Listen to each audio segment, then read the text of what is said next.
که تاسو خپل آنلاین قرآن او دینی علوم زده کول غواړئ او یا خپلو بچیانو کشرانو ته په خپل کور کې په خپله نګرانۍ کې آنلاین د قرآن حفظ، ناظرات، تجوید، قاعده، مسنون دعاګانې، د اودس، د غسل مسائل، څومره چې دینی مسائل دي دا ور زده کول غواړئ نو همنن زموږ په دې بیت العتیق آنلاین قرآن اکیډمۍ کې اډمیشن وکئ، داخله وکئ. تاسو که د دنیا په هر ګوټ کې په هر ځای کې همنن زموږ په دې اکیډمۍ کې داخله وکئ. انشاءالله العظیم په احسنه طریقه سره، په بهتره طریقې سره به ستاسو کشرانو ته، تاسو ته دینی زده کړې درکول کیږي. د ډېر وخت نه الحمدلله زموږ بیت العتیق آنلاین قرآن اکیډمي دا روانه ده.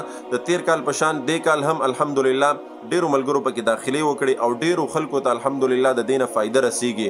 نو نن مې ضروري دا وګڼله چې د خپلو ملګرو سره اکثر میسج کې به ډېرو ملګرو رابطې کولې. نو نن زه دا تاسو ته یو اعلان کوم، یو خوشخبري در کوم که تاسو موږ سره په دغه اکیډمۍ کې داخله اغوستل غواړئ، تاسو که د دنیا په هر ګوټ کې په هر ځای کې همنن په دې اکیډمۍ کې داخله وکئ. د دغه اکیډمۍ د میاشتې ماهانه مناسب فیس به تاسو نه اغوستلی کیږي او د اډمیشن چې کوم د داخلي فیس دی دا به هم مناسب تاسو نه اغوستلی کیږي.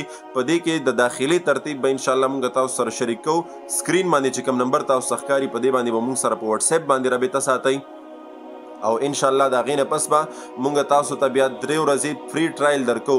3 ورځې به تاسو په دغه اکیډمۍ کې موږ سره یې که تاسو د درس نه مطمئنه شوي او درس باندې تاسو پوهېدئ، تاسو خوشحاله وئ په دغه اکیډمۍ کې او موږ سره تاسو اډمیشن وکړئ، اډمیشن فیس به داخل کړئ. که زړه مو نه و نو بیا ستاسو خپله خوښه ده. خو الحمدلله زموږ کار د ډېر وخت نه روان دی او ډېرو خلکو زده کړې وکړې او ډېر مطمئن دي الحمدلله.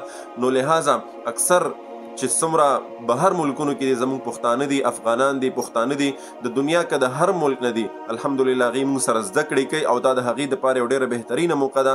د دغې موقع نه فایده اغوستل پکار دي تاسو ته. او که تاسو سنجیده یې، تاسو داخله کول غواړئ، خپله دیني علوم حاصلول غواړئ یا خپلو بچیانو یا خپلو کشرانو رشته دارانو ته، نو تاسو موږ سره میسج وکړئ، موږ سره رابطه وکړئ. انشاءالله العظیم باقي تفصیل به تاسو سره بیا زه هلته شریک کوم.